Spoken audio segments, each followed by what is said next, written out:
the celebration. Wait a minute!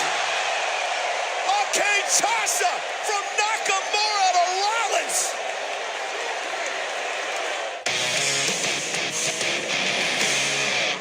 Hey guys, this is your Raw review on the Dirty Sheets podcast.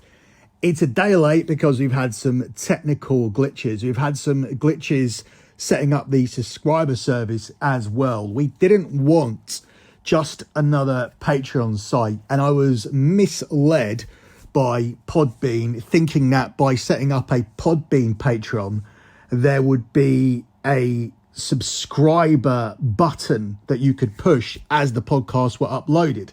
Basically, on some podcasts, what you see is you see all of the podcasts listed once they are done, and underneath some of them, you see a message that says you need to subscribe to this podcast.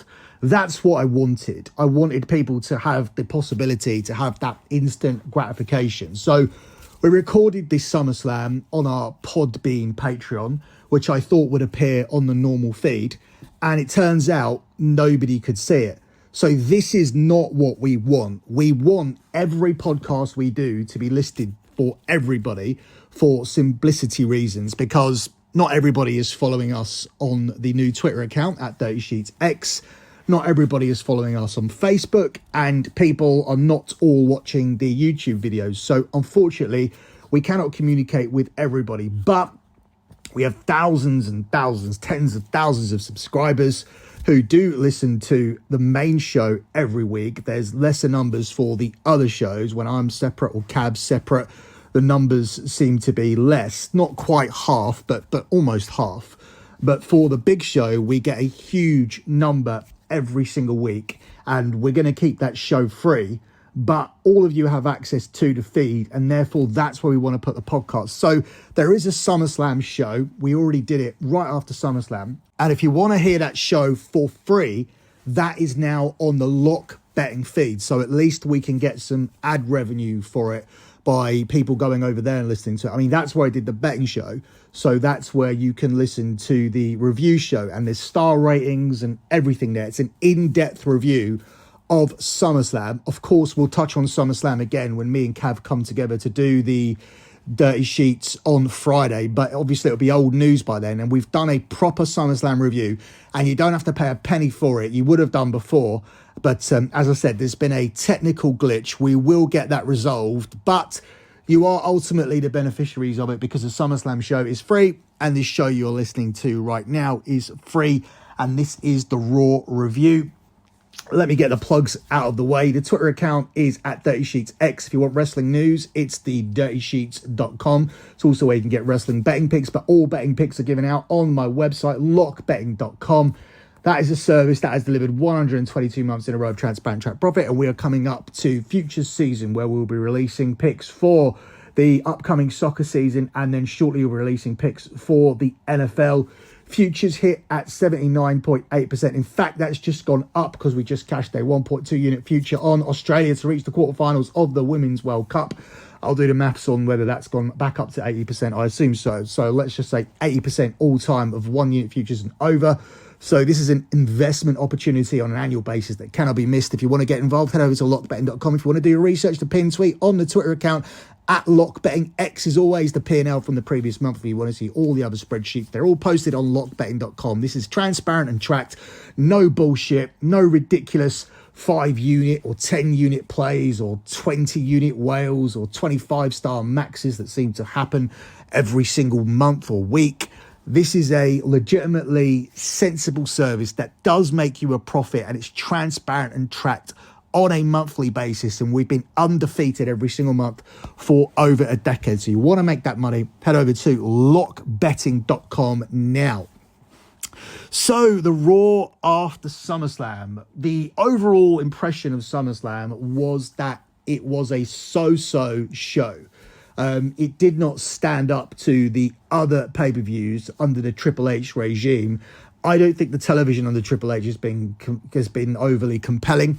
I don't think the character development has been overly compelling. I think a lot of people that are supposed to be Triple H guys, these NXT guys that have come in, have all been booked relatively poorly. When you look at Santos Escobar getting this title shot on Friday against Austin Theory, he'd done absolutely nothing prior to that. The LWO had just been basically a bunch of jobbers, and that's consistent when you're looking at Karrion Kross, Tommaso Ciampa, Nakamura, who was the main thing on this week turning heel, Johnny Gargano, Cameron Grimes. It goes across the board. Nobody has been booked properly. Nobody is a star. So I don't think Triple H is some sort of star maker. And now I'm supposed to take Nakamura seriously when he was struggling to win a match prior to finally winning a match this week on Raw. And then he immediately turns on Seth Rollins at the end of the show. And I assume that he's going to be getting the title shot of Payback. And therefore, I assume that the poster that we saw for Payback was a decoy. Because I don't think it's going to be Damian Priest, Seth Rollins and Finn Balor in a triple threat match, because Finn got pinned again in this six-man tag. So using the same format as last week, let's take a look at the things that happened on this week's edition of Raw. I just came by to say congratulations to Gable for an amazing victory, and also to let him know that the Ring General is already looking forward to wipe the ring with his body all over again. You get out of our locker room. Okay, I will, but before I do that, let me tell you something. I have my eyes on you for a couple of weeks now, and I gotta say, you've got all the potential in the world, but what you will have to understand is that some people around here are just better than others. I mean, take a look at me. European elegance, A+ aesthetics, A+ everything. And then take a look at the boys you are running around with. Take a look at this big, disgusting freak. So,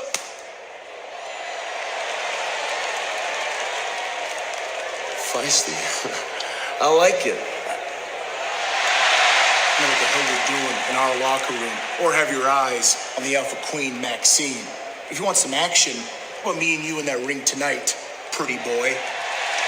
After I'm done with you, it won't be so pretty anymore. Well, I'll see you out there then. And you, I'll see you too, Maxine.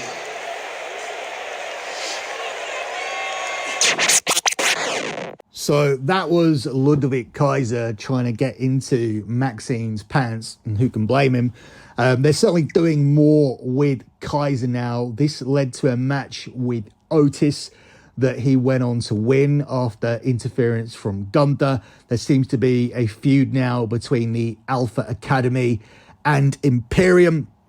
I think it's a little bit of an underwhelming way for Gunther to break Honky Tonk's record. If this is going to be the feud where it's going to be, if he gets one more win, he gets the record, it isn't really that compelling. I think Drew McIntyre was more compelling, but obviously you wanted to do the bigger match at SummerSlam. But I think there would have been real intrigue whether Drew could beat him or not if he was closer to the record. But if it's going to be Chad Gable, obviously we know there's no chance Chad Gable is going to be winning the title, despite the fact that internet marks and losers in forums will be crying about it and wanting it for some reason. As I said before, Chad is a good hand. He's a good wrestler. He's a good sports entertainer as well, with the whole shush gimmick and thank you and whatnot. Yeah, it fits in well. It's a good thing to have on television, but he's not going to be somebody who reaches a main event level, and he's certainly not going to dethrone Gunther en route to passing the Honky Tonk Man. So I think it's a little bit underwhelming. Yes, it will be a good match, but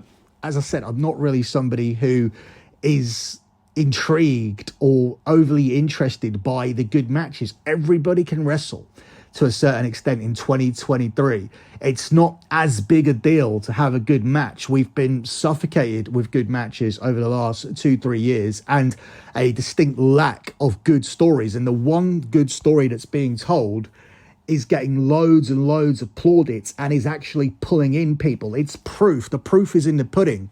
Fans tune in, casual fans at least, tune in for good stories and good characters. That is what the Bloodline is.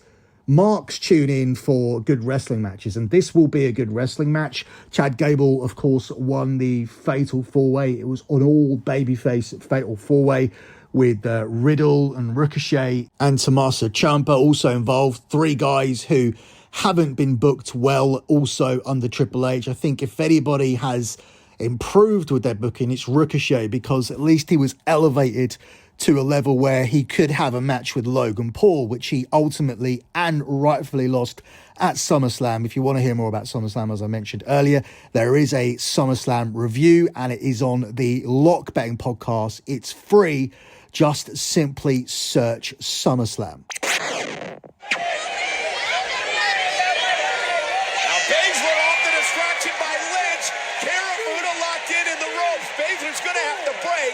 And she does, and now Zoe targets the injured arm. Zoe Stark, always thinking, always operating. Take your eye off the ball once too many times. And that's what she did, and now Baszler trying to wrestle Zoe Stark up. And she does, on her shoulders, into the world's baddest slam. Or Ronda would call it Piper's Pit. So the Shayna Baszler push continues after the win over Ronda Rousey at SummerSlam in what was the worst match of the night because of the pure confusion. It was partly down to WWE, as me and Cav mentioned on the review. But I don't see where she's going, because here she was in a babyface role, beating Zoe Stark while Becky cheered for her. And then after the match, she confronted Becky, who's obviously a babyface, setting up something for those two in the future. So it's very confusing. We didn't know who was the heel and the babyface going into the Ronda match. We established Shayna Baszler as a babyface for a few minutes, and she gloated about getting Ronda Rousey out of the WWE, which got a pop. Very disrespectful, because I think that Ronda Rousey was just wasted on this fan base, and WWE wasted Ronda Rousey. Ronda Rousey was a Brock Lesnar level talent who could have had a Brock Lesnar run, who just had too many losses and the booking was too confusing. And even if it was a case of Ronda Rousey getting involved in her own booking and wanting to work with people like Liv and Shayna and wanting to lose matches, as was reported by me, WWE should have said no, that we have a heavy investment in you. And even prior to that, Ronda Rousey should have been booked a lot stronger. She shouldn't have been losing to Charlotte at WrestleMania. She shouldn't have been introduced at the Royal Rumble before she was ready, in what was probably one of her poorest performances, that comeback performance in the Royal Rumble, where she was very botchy and didn't look ready and wasn't ready. So it's been the WWE's fault, but it's also been Ronda's fault. But collectively, everybody should have realised what they had with Ronda Rousey. And for people to be cheering and happy that she's gone and celebrating that fact, that's actually ridiculous to me, because this is a huge loss to the WWE if she was utilised properly. The version of Ronda Rousey that's left and has gone out the door, that doesn't make any difference to WWE, because obviously the match was not good and people left their seats whilst it was on. There's evidence of that on social media. But the Ronda Rousey that could have been is certainly a huge loss. But anyway, the MMA character, the killer character, has been transferred over to Shayna Baszler. She's now the killer, but she's also a tweener, because she beats Zoe, and we think we've established her as a babyface, and then she does something heelish later on in the night. So I'm still confused by this. Don't know what direction they're going in with Shayna. I think it's going to be a feud with Becky next, so it looks like.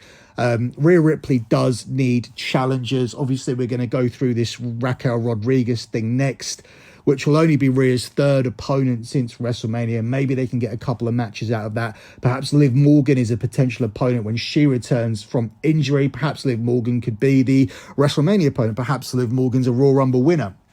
We don't know where we're going with things. I imagine that where they're trying to go with WrestleMania is Becky and Rhea. I think that's the biggest match that they have. But obviously, fans are very behind Liv Morgan, and she sells a lot of merchandise, and that's somebody who's going to be with the company for a while, probably a longer commitment than Becky, and a cheaper investment than Becky as well. Becky's on a fat contract with a tour bus. Her contract ends in 2025. She has her eyes on Hollywood and TV, and perhaps Becky Lynch won't be around in 2025. And something people don't talk about enough is that there is actually some heat on Becky Lynch, who did get pregnant pretty much immediately after signing a huge deal in 2020. That didn't really please the WWE. Whilst you can't turn around and tell people when and when not to get pregnant, obviously getting pregnant 5 months after your brand new deal, which is a multi-million dollar deal, that isn't really what WWE were looking for. So maybe that was part of the reason why she came back and was a heel. And when you're a heel, you don't move as much merchandise. I don't know. These are all conspiracy theories. I don't know why Becky's been booked the way that she has been, but she left the company in 2020 as the man and as the number one babyface in the company. Obviously, that temporarily transferred over to Drew McIntyre. And then since then, it's been difficult to identify who the number one babyface in the company is. I guess at the moment, it's either Rollins or Cody Rhodes. But it's been the number one heel in the company, Roman Reigns, who's been shifting most of the merchandise. But prior to her pregnancy, it was clearly Becky Lynch. And ever since she returned, there has been a lot of debate about her booking. Was it the right thing to turn her heel so quickly? Was the heel run successful? What has she really accomplished so far as a babyface? Again, this is another person I felt they could have handled a lot better. Again, Triple H is responsible for this. He's the one who turned Becky heel babyface. She's now been babyface for an entire year. She turned at last year's SummerSlam, and in the last 12 months, she has accomplished precisely nothing and wasn't even on the SummerSlam card. Her match was pulled. I don't have an issue with it because SummerSlam was too long anyway. But in saying that, when we did our SummerSlam review, we did realise that they could have easily got the Becky Lynch match on. Some matches were just way too long. The women's match, the triple threat match, was the longest women's match in the history of SummerSlam. Finn Balor and Seth Rollins went out there and did a lot of rest spots. I think Finn Balor had Rollins in a headlock for about 4 or 5 minutes at one point. That's probably exaggerating, but it felt like a lifetime. So yeah, I felt like they could have comfortably got it on there if they saw fit, but they didn't. And the match happens next week, and Shayna got the win here. Zoe Stark won't be in a corner, and I imagine Becky gets the win next week. Trish doesn't come back to TV. Zoe does something else. It's probably repackaged to do something else. And we move on to Becky and Shayna. I tell you what, if you want to make this personal now that you have, I don't mind making you a stepping stone. Stepping stone? Stepping stone? Don't get hot. I ain't talking about your little stepping stones down there. I'm talking about me walking over you to the main event where I belong. I am the main event! I am the main event, and you are not on my level!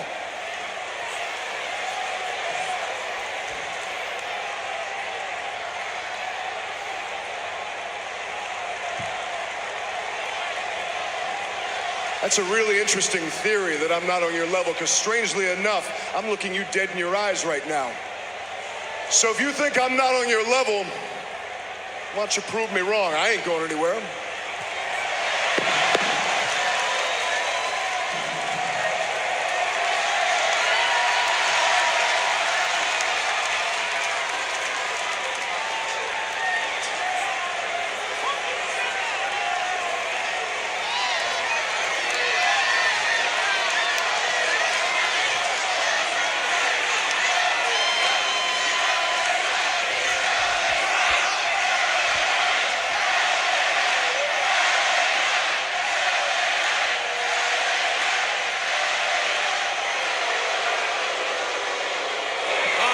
Cheap shot.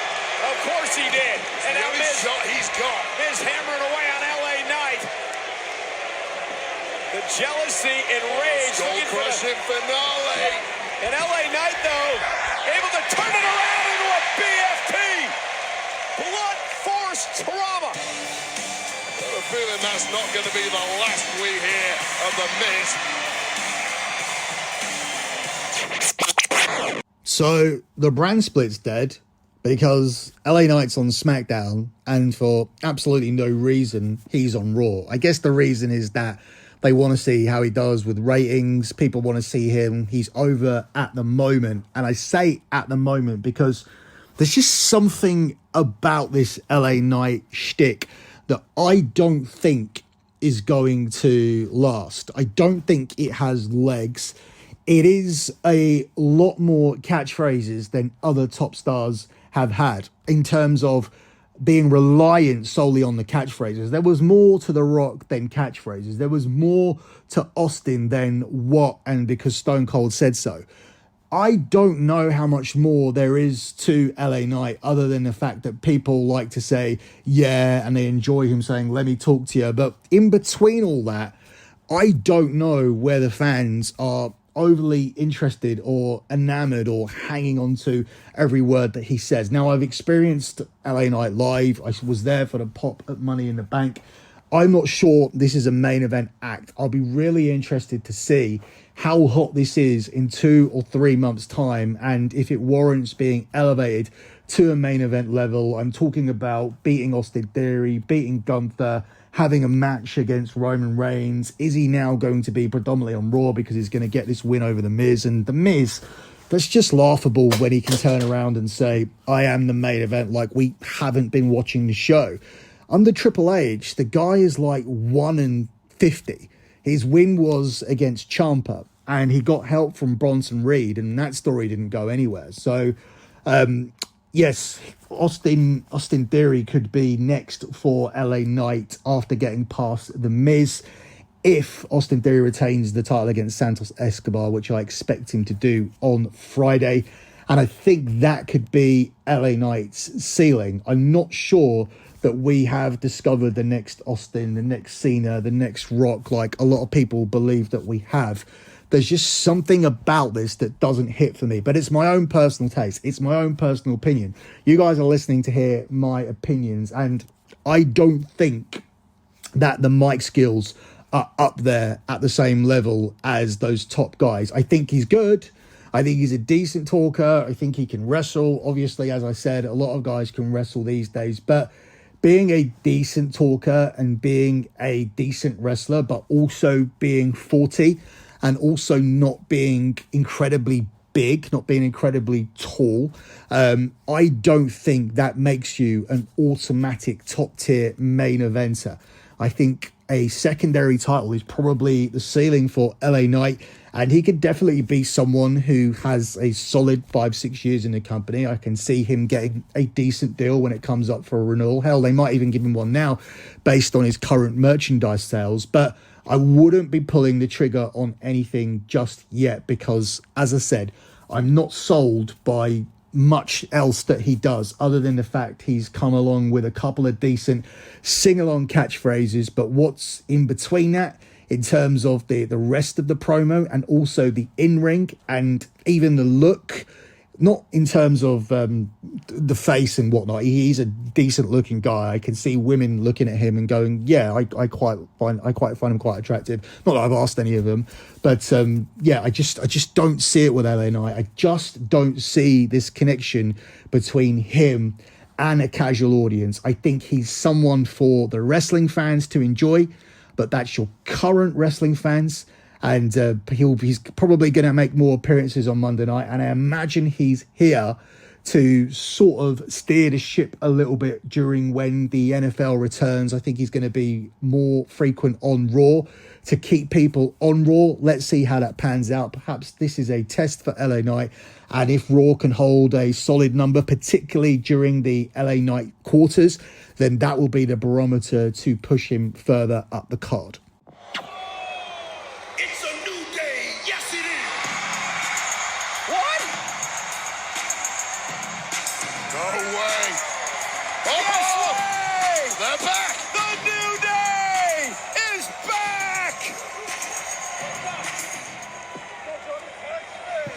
Tag made again. Double team. Oh, Kobe! Then Eric flying. Now using his quickness. Kick to the side of the face. Tag made. Xavier Woods is legal.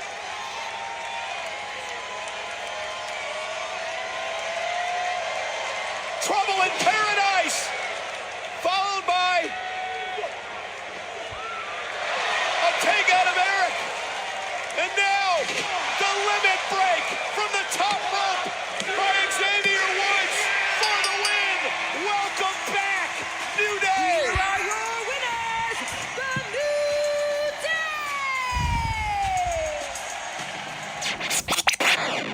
So, unfortunately, the New Day are back. Is this really the best idea you could come up with for both of these two to rehash an act that is as stale as 20-day-old bread? Like, this is so stale. It felt stale within 10 seconds of these two goofs coming out here.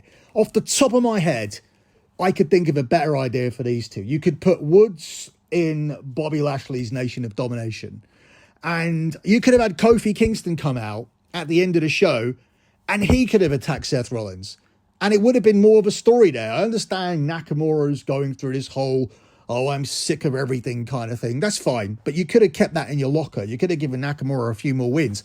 Kofi's somebody we haven't seen in ages. If he'd attacked Seth Rollins, there probably could have been a reasoning for it. I mean, look at their most significant title wins. Rollins won at WrestleMania 35 on the same night that we had Kofi Mania, quote unquote. Kofi Mania happened on the same night as Seth Rollins, but Seth Rollins has got chance after chance after chance. Seth Rollins didn't have a successful title reign. Seth Rollins has never really drawn big ratings and big money for the company. Obviously, they're not going to acknowledge that on their own television, but the point is that you can sort of use these things with different wording for Kofi Kingston to have a feud with Seth Rollins, to say, you were given chance after chance after chance. I was given one chance. Look how many chances you've been given. Maybe he could even say, look how many chances the white man gets on this show. Obviously, it's not very PG. It's not very modern day WWE, but I did hear a while back that they were planning to make the third hour of Raw a more mature hour of Raw. Obviously, we haven't seen any evidence of that. We saw Ricochet call Logan Paul a prick, and that was really the only example of that, or the only utilization of that I've seen. So, off the top of my head, they, I think, are better ideas for the New Day. Anything's better than bringing back the New Day. I fucking hate the New Day.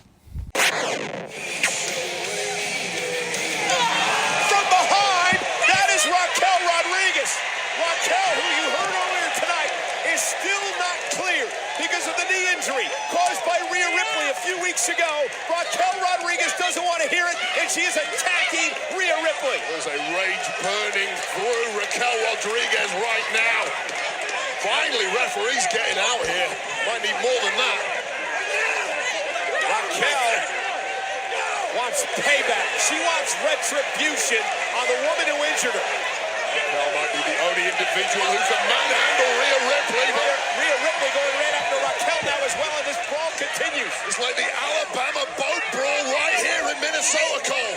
Now you've got Candice LeRae, Indy Hartwell, friends of Raquel Rodriguez, out here to separate her. Rhea Ripley again getting involved. She sends Hartwell flying into the barricade, and now Candice LeRae as well. There's going to be no talking sense to Ripley or Rodriguez. Might need a taser to separate these two. And now Candice LeRae back into the fray. Not going to back down from Ripley, Indy Hartwell back, and finally the officials trying to separate these women. Ripley needs some friends right now. The problem is she hasn't got any on the female side. So this is the last thing I'm going to talk about from Raw. Rhea Ripley, what are you doing? You were looking so good. You were turning so many heads. People that would never be attracted to or even think about putting Rhea Ripley up at that level that they were putting her at in recent weeks. She was really growing on so many people, and then she cuts her hair and looks like a transgender goth beetle. I don't know why she did this. She posted photos at the weekend when she put ready for some media and was in a corset, taking a photo of herself in the mirror. Looked great. She did a photo shoot where she wore a cowboy hat.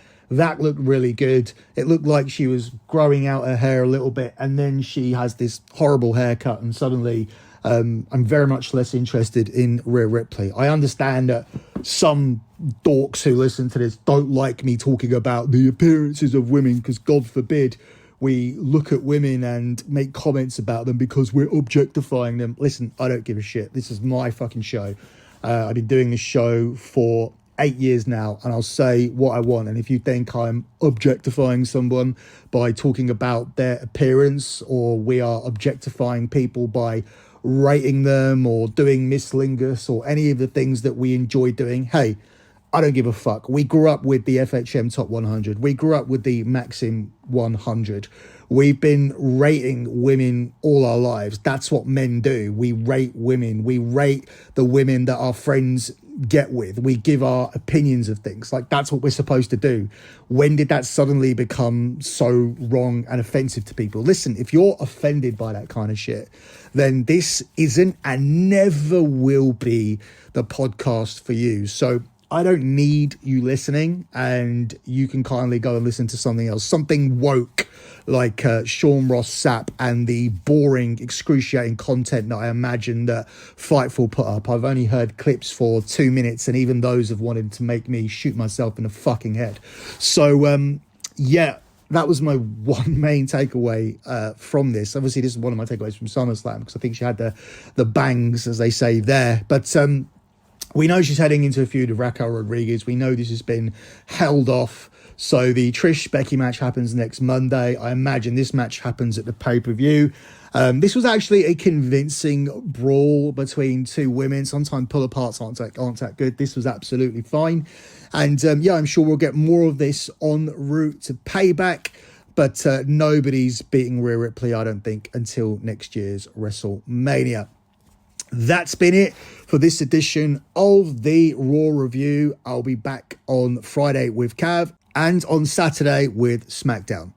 Thanks for listening.